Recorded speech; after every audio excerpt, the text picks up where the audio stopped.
Bonjour, c'est Maryse Quesson. Je suis ravie de vous retrouver aujourd'hui pour une interview de femmes entrepreneurs inspirantes et je reçois Jeanne Duquette. Bonjour Jeannie. Bonjour Maryse, merci infiniment de me recevoir. C'est toujours un plaisir de voyager de l'autre côté de l'Atlantique. Même Oui, si c'est virtuellement, c'est toujours un grand plaisir. merci. Alors l'idée de ces interviews, juste pour vous rappeler, c'était de pouvoir vous présenter des portraits de femmes qui réussissent, mais pas seulement la partie visible de cette réussite, mais plutôt la partie qu'on ne voit pas de l'iceberg, tous les doutes, comme je dis, les échecs, les claques qu'on a pu prendre, tout ce qu'on a pu vivre avant d'arriver à cette réussite. C'est le genre de choses qu'on ne parle pas forcément. Donc voilà, on va pouvoir aborder ça. Est-ce que tu veux bien te présenter, Janie, mais juste au niveau plutôt personnel, là, ce que tu as envie de nous Regarde ça partager? simple, Jeannie, je vais essayer de ne pas parler pendant 15 minutes. C'est la conférencière en moi. J'anime ma radio aussi. Alors, mais donc, moi, mon nom, c'est Jeannie Duquette. Je vous parle directement de Brossard en ce moment, qui est en banlieue de Montréal, au Québec. Je suis avocate de formation, mais je suis vite tombée dans la marmite du pouvoir et du show business. En fait, parce que ma passion, moi, ça a toujours été le show business, que ce soit le cinéma, la télé et la musique. Et forcément, la musique, c'était là où j'avais le plus je dirais, d'aptitude naturelle et de réseau, même si ça n'existait pas à l'époque. J'avais déjà un réseau. Alors, quand m'est venue l'offre, je travaillais dans un grand cabinet d'avocats, quand m'est venue l'offre de travailler dans une compagnie de production, j'ai d'abord eu des offres en télé puis en cinéma, mais c'était toujours des offres au juridique. Ça m'intéressait D'accord, moins. oui. Ce qui m'a intéressé, moi, c'est quand on m'a proposé d'être PDG d'une entreprise en production musicale. J'avais 28 ans.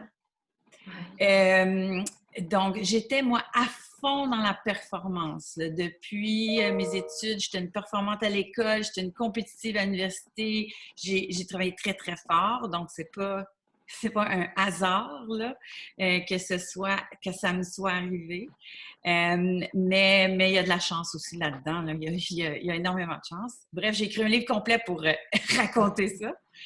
Et j'ai fait ça pendant 15 ans. J'ai travaillé avec des artistes que vous connaissez peut-être. Ici, au Québec, ma carrière a commencé avec un groupe qui s'appelle La Chicane, qu'on a produit, qui est devenu super populaire. J'ai Ensuite, il y a eu entendu Danny Bédard, un des membres du groupe. Et ensuite, j'ai signé quelqu'un que vous connaissez, qui s'appelle Corneille. D'accord, oui, oui. Alors, ouais, Corneille. Donc, j'ai travaillé avec Corneille. J'ai travaillé beaucoup en Europe de par ma collaboration avec Corneille. Gage aussi, que vous avez connu, que vous vous rappelez peut-être moins, mais qui était comme son Ouais. protégé. Et j'ai aussi essayé de faire une star de ce côté-ci de l'Atlantique, voyons, en travaillant avec Nolwenn Leroy, que Oui, j'adore, pour qui oui, j'ai eu un coup de cœur personnel et professionnel. C'est une femme extraordinaire. génial. Et j'aurais aimé que le Québec la trouve aussi extraordinaire que moi. Puis même, elle est allée à New York, Los Angeles, tout ça. Puis j'aurais aimé ça qu'elle soit connue. Elle est tellement formidable. Mais bon, c'est un énorme marché. En ce moment, elle a une super belle carrière en Europe. Puis je suis tellement contente pour elle. Ouais, Alors, bref, j'ai fait ce métier-là pendant 15 ans. mhm. 15 ans plus tard, euh, longue histoire courte, je constate qu'il y a une force à se réunir entre femmes et discuter de nos enjeux respectifs. Je remarque ça dans mon domaine. Ça fait des années que je ne baigne que dans un milieu masculin, ou à peu près. Mais quand les peu de femmes qu'on a, quand on se voit, c'est tellement formidable. On se voyait avec d'autres productrices ou gérantes d'artistes, il n'y en avait pas beaucoup. Mais quand on prenait le temps de manger ensemble, on se disait toujours, mon Dieu, c'est comme 20 heures de thérapie. Génial. Parce qu'on se parlait de ce qu'on traversait, parce qu'une femme dans un milieu totalement masculin va rencontrer des enjeux que les hommes ne connaîtront jamais. Ouais, c'est Mais clair. quand ce sont nos seuls modèles, on, on se culpabilise de tous nos échecs. Parce qu'on se dit, ah ben ça doit être de ma faute. Ah, je suis pas assez performante, j'ai pas assez de leadership, je gère pas assez bien mes trucs, c'est pour ça que ça m'arrive. Le jour où tu te rends compte que c'est juste parce que tu es une fille. C'est tellement, on s'enlève, c'est 50 livres, comme on dit, c'est 50 kilos sur les épaules, puis on respire. Mais à parler entre femmes, on se rend compte de ça. Moi, j'ai vécu des années de culpabilité sur des choses qui ne m'appartenaient, mais pas du tout. Le biais inconscient existe depuis le début des temps. Alors, avant que je démystifie tout ça, j'ai personnalisé tout ça. Je portais le poids de ça, comme plein de femmes aujourd'hui. Et c'est ce qu'on se rendait compte quand on se réunissait entre nous. Alors, longue histoire courte, j'ai rencontré un organisateur d'événements. Je lui ai dit, il faut qu'on organise des événements féminins pour se parler entre nous. Parce que les femmes qui ont du pouvoir aujourd'hui, il y en a plein, il commence à en avoir plein. On exerce du pouvoir dans toutes les sphères de notre vie, que ce soit personnel, professionnel, familial. Comment on fait? Moi, je n'ai pas fait de cours de gestion, je fais des cours de droit. Donc, j'ai appris mon métier sur le terrain en faisant des erreurs et tout ça. Et donc, cet organisateur d'événements-là, qui avait un passé d'éditeur, m'a dit tout ce que tu viens de me dire. Il faut que tu mettes ça dans un livre. Et c'est là que ma vie a changé. J'ai écrit ce livre-là, qui s'appelle « Les 7 clés du leadership au féminin ». Je pensais que ça allait être un projet de 3 mois. Ça a duré 4 ans. Je pensais que le leadership féminin allait améliorer mon entreprise. Tu sais, parce qu'à un moment donné, je me suis rendu compte, oh mon Dieu, mais il y a des vertus au leadership féminin. Il y a des pouvoirs incroyables dans le leadership féminin qui n'ont pas été exploités encore. Puis les femmes ont un avantage extraordinaire en ce moment, mais elles ne sont pas au courant. Alors, quand je me suis rendu compte de ça, j'ai fait, OK, il faut que je le dise à tout le monde, mais j'ai aussi dit, OK, mais moi, là, j'en profite pas assez. J'ai pas assez nourri ces forces-là en moi. Je vais le faire. Comme ça va améliorer mon entreprise. Et c'est pour ça que ça a duré 4 ans, parce que j'ai pris le temps de tester chacune des clés que j'ai avancées. Je me suis dit, je vais nourrir ces forces-là pour voir l'impact que ça va avoir sur mon entreprise. Mais ce que ça a fait, au bout de 4 ans, ça n'avait pas juste changé mon entreprise, ça a changé ma vie. Alors, je suis passée d'une femme, mon iceberg, moi, cachait énormément de choses. On va en parler. Mais mon iceberg cachait énormément de choses. J'avais l'air d'une fille qui avait du succès incroyable. J'ai suivi un modèle de performance masculin que j'ai épousé à la lettre. Mais ça ne m'a pas mené où je pensais que ça allait me mener. Si bien qu'au moment où on m'a donné ce conseil-là, d'écrire ce livre-là, c'est la porte qui s'est ouverte qui m'a permis de changer ma vie. Puis d'avoir une vie beaucoup plus alignée avec qui je suis. Un peu comme on parlait tout à l'heure. Alors, j'ai écrit ce livre-là.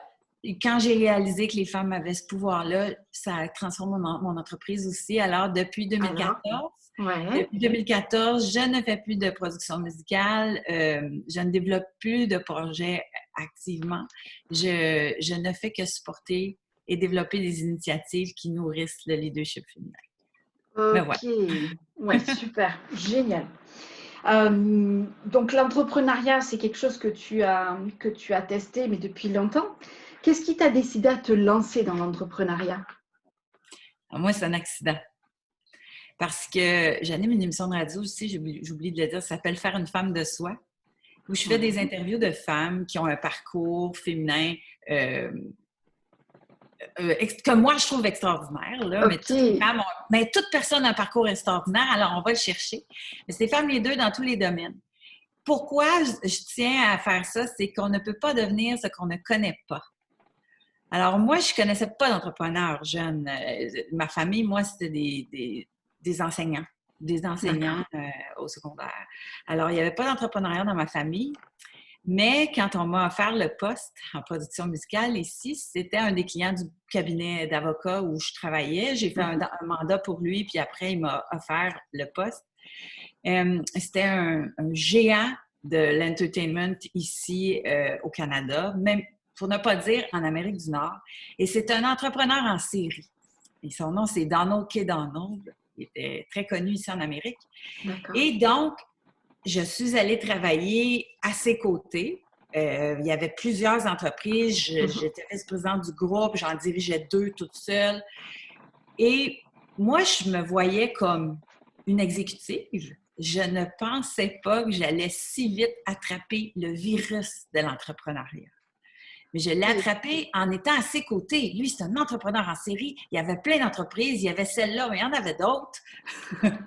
Et de le voir investir, de le voir prendre du risque, ça développe un peu tes réflexes. Je me souviens, on avait signé un label. On a fait un label deal qui s'appelle, donc on a signé un artiste, puis c'est toutes ses productions. D'accord. C'est moi qui est allée chercher, puis je l'ai trouvé, puis c'était un gros deal d'affaires. Puis là, j'avais dit, mais je veux un pourcentage de la compagnie. Elle m'a dit, non, je te donne pas de pourcentage, je te paye pour faire ces deals-là, tu sais. Fait que j'ai dit, mais je veux un pourcentage. Puis à l'époque, il n'y a jamais personne qui avait demandé ça. Mais moi, Génial. je Ouais. trouvais ça.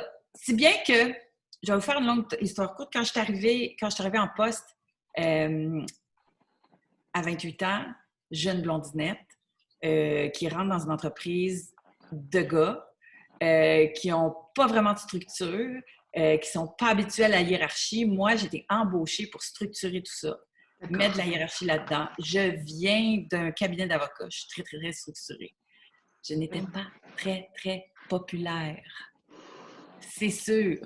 Alors, après 2 ans après mon entrée en poste, il m'annonce que je suis congédiée.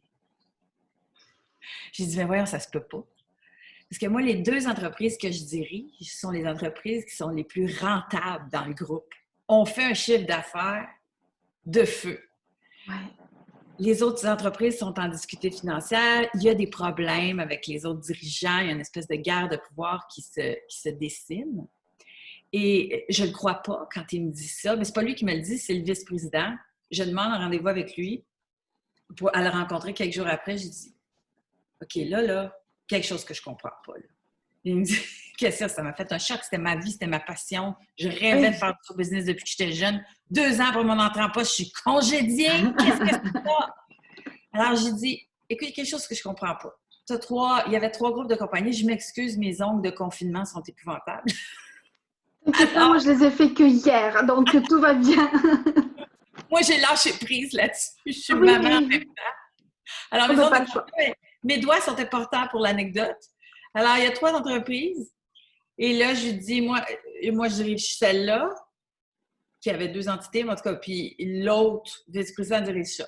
Ces 2 entreprises-là sont en grave difficulté financière. En ce moment, ta solution pour relever tes 2 entreprises qui sont en grave difficulté financière, c'est de mettre à la porte la personne qui dirige la part la plus lucrative de tes compagnies. Explique-moi ça. Je comprends pas, là, effectivement. Vu de même, Kid, il m'appelait Kid, c'est un anglophone, là. Il dit, vu de même, Kid, t'as raison. Alors, j'ai dit, pourquoi tu ne me laisses pas juste partir avec ça? Laisse-moi partir avec cette portion-là de l'entreprise. Toi et moi, on va être les partners de cette entreprise-là, puis je vais continuer de faire ce que je fais super bien pour toi. Puis les solutions pour tes autres compagnies, je te laisse les trouver tout ça, je m'en mêle plus. Ils n'auront plus besoin de se chicaner avec moi pour justifier leurs dépenses, parce que c'était surtout ça qui arrivait. Alors, j'ai dit, je m'en mêle plus. Il m'a dit, OK, fais-moi les projections.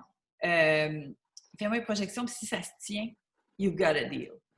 Alors, je suis passée en 48 heures d'employé congédié à co-actionnaire d'une entreprise avec celui que j'appelle mon père professionnel, donc dans le nom. J'ai raconté cette histoire-là dans mon 2e livre qui s'appelle « Faire une femme de soi ». Mais donc, c'est ça. Fait que c'est comme ça que je suis devenue entrepreneur. Parce que il y avait une tentative de putsch, comme on dit, dans le monde corporatif. Et je ne sais pas d'où j'ai sorti ça. J'étais préparée à totalement autre chose avant ma rencontre avec lui. Mais quand je suis arrivée là, ça m'est venu. C'est mon intuition qui a pris le dessus. Et voilà. Fait que je suis devenue entrepreneur 2 ans après mon entrée en poste parce que j'avais attrapé le virus. Je pense de l'entrepreneuriat parce que j'en côtoyais. C'est pour ça que les modèles de femmes entrepreneurs que tu présentes ou qu'on peut trouver maintenant sont importants pour que d'autres jeunes filles puissent voir qu'elles peuvent, elles aussi, que c'est possible. Oui, tout à fait. Ce parcours, il y a certainement eu des choses qui n'ont pas toujours été faciles pour toi. Est-ce que tu veux nous parler des difficultés que tu as pu rencontrer, peut-être des anecdotes, des choses que tu as pu vivre? Bien, celle que je viens de vous raconter rapidement, tu sais, qui est un peu ce putsch-là après 2 ans d'entrée en poste, c'était assez. Ça m'a vraiment shaké. Là. Ça m'a vraiment shaké, mais ça a fait qu'on est devenu beaucoup plus fort par après. Et là, j'étais compétitive. En fait, dans cette histoire-là, avec le recul maintenant, tu sais, je me rends compte que c'était une guerre de pouvoir entre moi et un autre exécutif. Et là, quand je suis partie avec mon unité, là, j'ai tout donné pour prouver, non pas dans une argumentation, mais dans les faits, pourquoi c'est moi qui avais raison. En fait, c'est un peu ça. Donc, la compagnie a eu un succès fulgurant. C'est là que Danny Bédard, on a eu un succès fulgurant. Sur une dizaine d'années, tous nos artistes étaient platine, donc ils vendaient plus. Tu sais, il y avait des disques platine. On a même fait 1 million d'albums vendus après 5 ans seulement. Ici, pour le Québec, c'est énorme, là. Ça. Alors, on a eu énormément de succès. J'ai travaillé sans arrêt avec cette espèce de rage. Puis je le dis comme ça, sans honte, là. Il y a d'autres femmes aussi qui sont comme moi, qui ont construit des empires avec cette rage-là qui est « I'll prove you wrong ». Tu sais, tous ceux qui n'ont pas cru en moi, je vais vous prouver que vous aviez tort. Alors, c'est un peu ça. On s'entoure des gens qui... À partir du moment où j'ai dirigé ma propre entreprise toute seule, j'ai pu choisir des gens avec qui j'étais alignée, tout ça. Fait que j'ai eu une équipe extraordinaire. Je travaille avec des artistes extraordinaires. Alors, ça a bien été. Cette espèce de rage-là que j'ai traînée pendant 10-15 ans, à un moment donné, je me suis rendu compte que oui, c'est un moteur, mais que ça a ses limites. Quand tu es dans l'excès de la performance tout le temps, je me suis regardée à un moment donné, puis j'étais à Tokyo. Je me souviens, j'étais à Tokyo, dans un hôtel fabuleux. Je venais de faire un voyage extraordinaire avec la mission canadienne là-bas. Corneille, il y avait un deal là-bas. J'étais en train de faire des deals. Je me disais, j'ai la vie que j'ai toujours rêvé. J'ai la vie que j'ai toujours voulu. Je suis exécutive, j'ai ma propre compagnie, je voyage partout dans le monde, j'ai une liberté, tout ça. Mais je suis toute seule. Et j'ai réalisé que j'avais épousé le modèle de performance masculin, travail, accumule, tout en épousant aussi le côté féminin qui est « prends soin de tout le monde sauf de toi ». Oui. Ça, c'est un jeu dangereux. Oui. Et forcément, si j'avais continué dans cette veine-là, je me serais approchée du burn-out. Oui. Parce que quand on s'oublie totalement, qu'on ne prend soin que de tout le monde, puis moi, en plus, j'étais gérante d'artiste, ce qui est du coaching de luxe, dans le fond, c'est ça, être gérant, je n'ai fait que ça, du coaching de gens. Tu sais, je prenais des jeunes artistes qui avaient des rêves, puis je les aidais à potentialiser ce rêve-là. Puis ça fonctionnait, là. C'était formidable, mais je ne pensais qu'à eux. Je ne faisais que les trucs pour eux, puis je me suis beaucoup oubliée là-dedans et j'aurais pu perdre pied. N'eût été de cet instinct-là que j'ai eu de commencer à parler énormément, à voir plus de femmes, à avoir plus de relations avec les femmes dans mon milieu, à échanger avec elles, à se parler de notre vie. Pas juste de nos artistes, mais toi, comment ça va? Ouais. Puis qu'est-ce qui se passe avec toi? Puis là, c'est vraiment l'instinct d'aller fouiller dans mon féminin que je me suis rendu compte que justement, ce féminin-là là, criait à l'aide. Parce que j'étais seule, j'étais épuisée, j'en donnais trop, je me mettais toujours en dernier. J'aurais eu envie de partager ces beaux succès-là que j'avais dans ma carrière avec d'autres mondes que mes employés et amis. Alors voilà, c'était une montagne de solitude qui était cachée par mon iceberg cachait ça. Et donc, je me suis dit, le modèle de succès que j'ai suivi ne me convient pas. Parce que moi, j'ai besoin d'être heureuse aussi.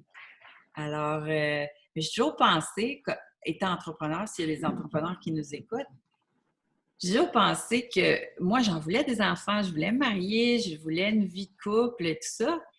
Mais je me disais, je vais attendre que mes affaires se calment avant de penser à moi. Quelle erreur magistrale! Parce que l'entrepreneuriat, ça n'arrête jamais. Alors, si on ne décide pas à un moment donné que c'est nous qui est au calendrier, bien, on va passer tout droit.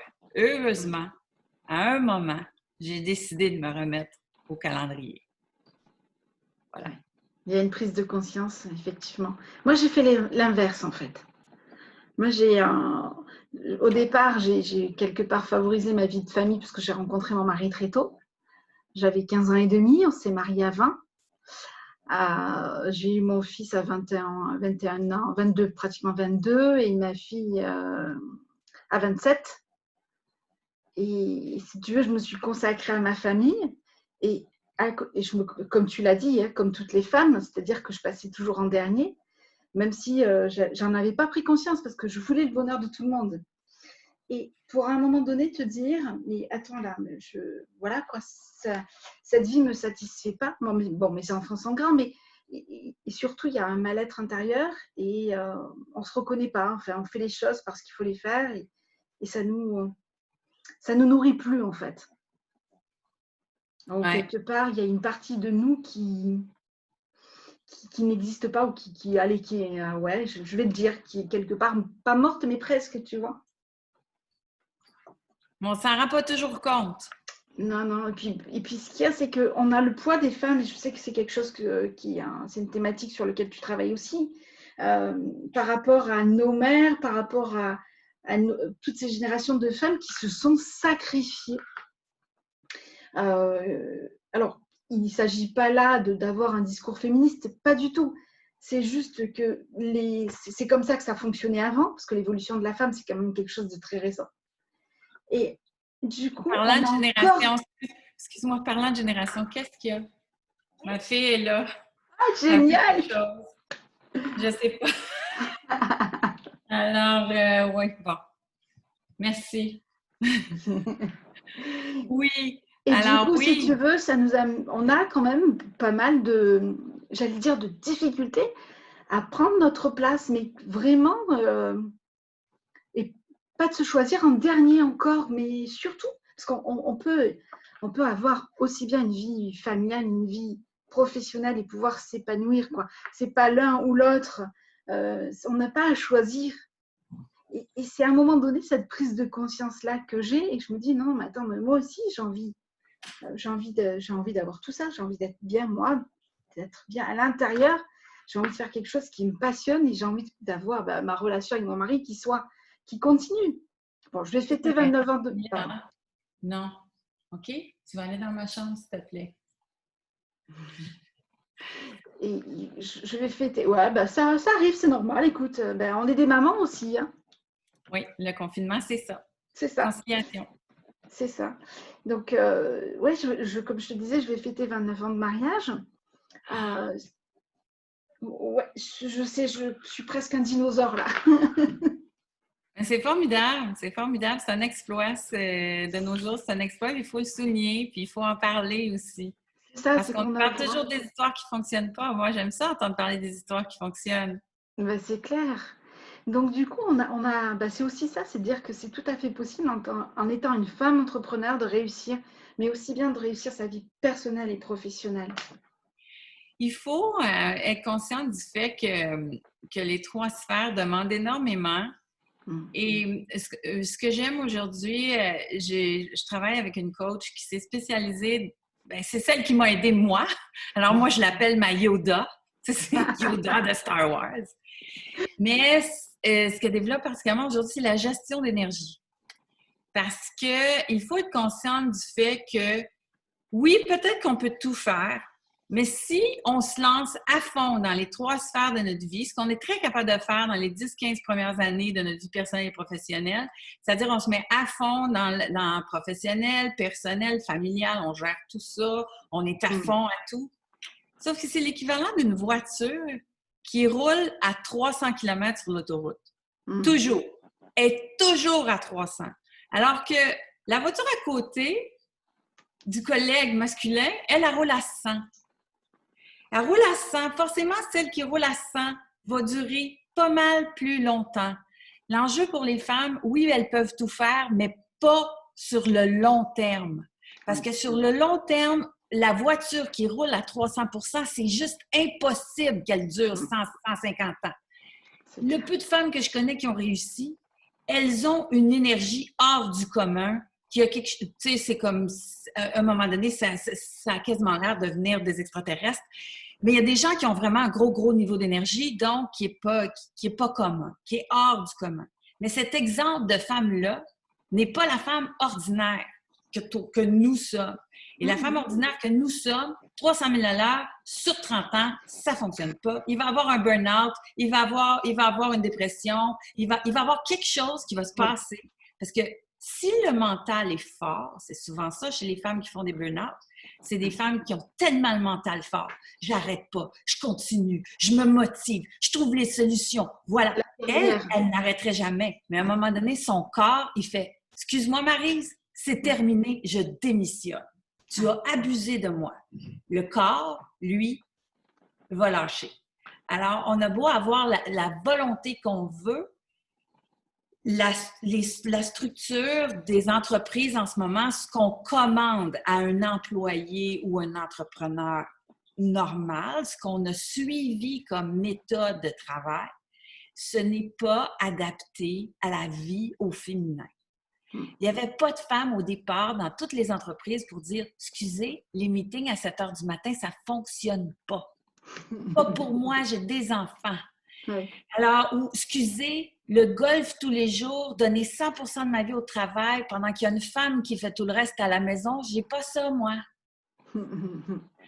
Alors, il faut refaire les structures, il faut repenser la vie d'un travailleur pour l'adapter aux femmes, pour que oui, on soit capable de tout faire, mais pas se brûler en le faisant. Et en attendant qu'il y a des femmes, moi je monte au front souvent pour parler de ça, j'en parle en entreprise, j'en parle dans les médias, j'essaie, puis ça change. Là. Il y a 5 ans, quand mon livre est sorti, les journalistes me disaient « Janie, c'est une utopie ce que tu racontes. Jamais les employeurs vont s'adapter, jamais les employeurs vont arrêter de demander aux gens de répondre à des courriels à toute heure du jour et de la nuit. Jamais. Et il y a eu déjà une grosse transformation. Alors, c'est possible. Mais en attendant, je pense que les femmes, comme celles qui travaillent avec toi, Maryse, ont tout intérêt à se munir d'un plan qui convient mieux à la vie des femmes. En suivant l'exemple de femmes qui ont trouvé des solutions comme toi, comme moi, comme on en connaît d'autres coachs, mais c'est un atout aujourd'hui, puis je dirais même, si on veut que ça dure longtemps, c'est une nécessité. Oui, je suis tout à fait d'accord avec toi. Merci pour ce que tu viens de nous partager. Est-ce que tu as un conseil à nous donner? Parce que là, tu viens de nous en donner. Est-ce que si tu veux, pour terminer l'interview, est-ce que tu aurais quelque chose que tu voudrais nous partager? Notre plus grand atout féminin, que ce soit en affaires, dans toutes les sphères de notre vie, c'est l'amour. L'amour, c'est important. Il ne faut pas oublier ça. L'amour, ça colore nos décisions, ça colore nos choix de vie, ça colore notre façon de faire les choses. Et, tu sais, on a longtemps, parce que j'en parle parce que moi, c'était vraiment transformationnel dans mon cas. J'ai écouté le documentaire sur Hillary Clinton en fin de semaine, puis tu sais, ce qu'on demandait des femmes à une certaine époque, c'était de n'avoir aucune émotion. Jamais. Parce que si les femmes démontraient quelque émotion que ce soit, c'était condamné. Soit qu'elle était... Surtout la colère au féminin. Oh, non, ça, on veut jamais voir ça dans la vie, ça. Non. Puis, elle est complètement hystérique si elle dit non. L'émotion féminine n'était pas acceptée nulle part. Mais après, là, ils disent, mon Dieu, mais elle a l'air d'un robot. Ben, c'est ce que tu lui demandes. Parce que s'il n'est pas un robot, t'arrêtes pas de... Alors, on s'est empêché d'être nous-mêmes, de déployer ce qu'on est, ce qu'on aime dans l'exercice de nos fonctions, alors que c'est une de nos plus grandes forces. Alors, de prendre le temps d'aimer c'est aussi important que travailler. Ouais. Donc, nourrir ce muscle-là et ne pas oublier. Puis l'amour, ça va aussi envers soi. Oui. Alors, c'est quelque chose dont on ne parle pas souvent quand on parle d'un parcours professionnel, mais je dirais que c'est la clé de la durabilité. Ah, génial. De la durée ou de la pérennité de notre vie Ouais. professionnelle. C'est de garder cette nourriture-là qui est l'amour, qui est importante pour chacune d'entre nous. Ouais, super. L'amour, surtout, on peut l'avoir à différents niveaux. Hein. Enfin, à Oui, tous les niveaux, en fait. Hein. à tous les niveaux. L'idée, c'est de le vibrer à travers, j'ai envie de dire, de qui on est, de ce qu'on fait. Et c'est là où c'est magique. C'est là où on oublie. Hein? Tout à l'heure, tu me disais que tu avais oublié un peu une partie de toi. C'est l'amour de soi aussi qu'il ne faut pas Oui. oublier parce que c'est ça qui va faire que vous allez continuer à trouver l'énergie, cette espèce d'énergie illimitée là, qu'on peut trouver à un certain moment quand on est sur notre X ou quand on fait vraiment quelque chose qui nous passionne. Mais ça vaut aussi pour soi-même. Oui, super. Waouh, merci beaucoup pour ce partage de ton témoignage, de ces pépites que tu nous as données aussi. Merci, enfin, merci beaucoup, c'est vraiment génial. On a voyagé avec Gianni aujourd'hui, hein, puisqu'on était sur le Canada, moi en France, donc ça c'est top aussi. Et Oui. par rapport à la période aussi. Hein. Alors, ben, si vous voulez, j'ai mon site, janidicotte.com, si vous voulez en savoir plus. Évidemment, je suis active sur Facebook aussi. J'ai un groupe qui s'appelle Les Championnes du monde. Alors, voilà, ben, je vous invite à venir nous visiter. Puis moi, je vais continuer à te suivre, Maryse, dans ton groupe. Et merci infiniment de m'avoir permis de m'adresser à ta communauté. Et c'est un grand plaisir là, de rencontrer une consoeur de cœur. Merci également. Je mettrai tous les liens dans le descriptif sur YouTube pour qu'on puisse avoir ton site, etc., pour qu'on puisse te joindre. Merci pour cet échange. J'ai adoré et waouh, je suis remplie d'amour. Merci beaucoup, Marie. Merci. Je te dis à très, très bientôt et je vous retrouve pour d'autres interviews de femmes entrepreneurs inspirantes. C'était Maryse Caisson. À très bientôt.